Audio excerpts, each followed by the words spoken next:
Hello everyone. আজকে সকাল, সকাল রেডি হয়ে চলে এসেছি মাসির বাড়িতে এবং আজকে ছিল জামাই ষষ্ঠী। তো মাসির বাড়িতেই প্রত্যেক বছর আমি আসি জামাই ষষ্ঠীতে। কারণ বাড়ির ডিসট্যান্সটা অনেকটাই বেশি। ওইজন্য সেভাবে বাড়িতে কোনোবারই যাওয়া হয় না। আর এখানে মাসি যেহেতু পুজো করে প্রত্যেকবার, ওইজন্য এখানেই আমরা ষষ্ঠীটা নিই। এখন ঘড়িতে প্রায় ৯:৩০-১০টা বাজে এবং এখন পুরোহিত মশাই আসলো। এই বছরটা একটু লেট হয়ে গেছিল। অন্য বার গিয়ে দেখি মাসির পুজো কমপ্লিট হয়ে যায়। কোনোবারই পুজো দেখতে পারি না। তো এখানে পুজো ফাইনালি কমপ্লিট হয়ে গেছে। এখন মাসি আমাদের ৩ জনকে ষষ্ঠী দিচ্ছে। আ এটা হচ্ছে আমার ছোট ননদ, মাসির ছোট মেয়ে। এটা আমার বড় ননদ, মাসির বড় মেয়ে। বড় ননদ কাম আমার বান্ধবী বেশি। তো এখানে আমাদের ৩ জনকে আগে ষষ্ঠী দিয়ে নিচ্ছে। এটা জেম্মা বাড়ি। তারপর আর মাসির বাড়িতে একে, একে সবাইকে দেবে। সারাদিন লোকজন আসবে। মাসি যাদের ষষ্ঠী দেয় আরকি। এখানে এই ষষ্ঠীর রিচুয়ালস গুলো আমি অনেক এনজয় করি।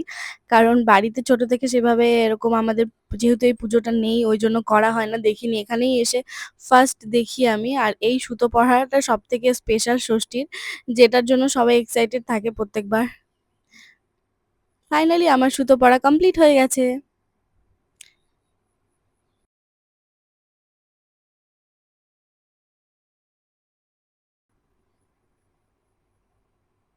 এটা হচ্ছে ষষ্ঠীর ওখান থেকে ফল চুজ করতে লাগে। এবার আমি সেভাবে কোনো ফলই ভালো খাই না।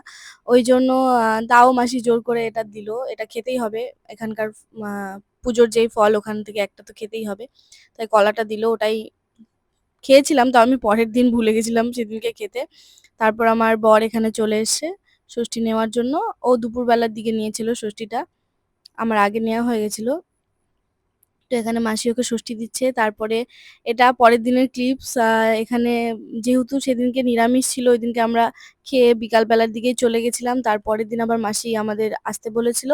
তো খাওয়া-দাওয়ার জন্য। তো সেখানেই আমি রান্না করছি। এখানে আমি মাটন রান্না করছি আর সাথে ইলিশ মাছ রান্না করছি। বাকি রান্নাগুলো মাসি আগেই করে রেখেছিল আমার যাওয়ার আগেই। তো গিয়ে আমি এই দুটো রান্না করলাম।